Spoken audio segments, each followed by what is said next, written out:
ఈ శివాలయం చెన్నకేశవాలయాన్ని రాష్ట్ర పురావస్తు శాఖ సహాయ సంచాలకులు డాక్టర్ వి రజిత, సాంకేతిక సహాయకులు మహేంద్ర నాయుడు సందర్శించారు.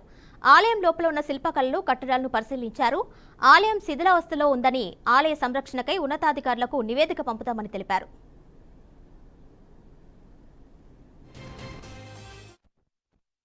వచ్చిన ఈ కుందుర్పి గ్రామంలో దేవాలయం పైన వార్తలు వచ్చాయి. వెంటనే మేము స్పందించి ఈ దేవాలయాన్ని పరిశీలించడం జరిగింది.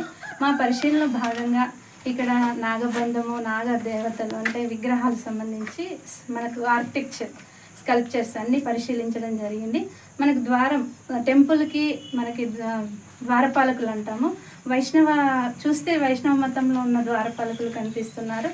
సో దీన్ని వైష్ణవ మతం దేవాలయంగా కూడా చెప్తాము. విజయనగర రాజులప్పుడు శైవ దేవాలయాలను కానీ వైష్ణవ దేవాలయాలను కానీ పూజించడం జరిగింది, కట్టడం కూడా జరిగింది. ఇక్కడ అన్ని స్ట్రక్చర్స్, శివలింగ, నంది, లోపల చూస్తే మనకు విగ్రహాలు కూడా శైవ మతం సంబంధించినవి, వైష్ణవ మతం సంబంధించినవి. నాగబంధాలు ఉన్నాయి. తర్వాత ఇక్కడ పెద్ద పెద్ద నాగుపాములు ఉన్నాయి. పక్కన మనం చూస్తే పెద్ద పెద్ద చిరుతలు కానీ సింబాలిక్గా మనకి ప్రతి ఒక్కటి కూడా విజయనగర రాజుల కాలంలో 16వ శతాబ్దంలో కట్టినట్టుగా మా పరిశీలన వచ్చింది. దీని మీద పూర్తి సమాచారం మేము అన్ని పరిశీలించి దీని మీద శాసన ఆధారాలు కానీ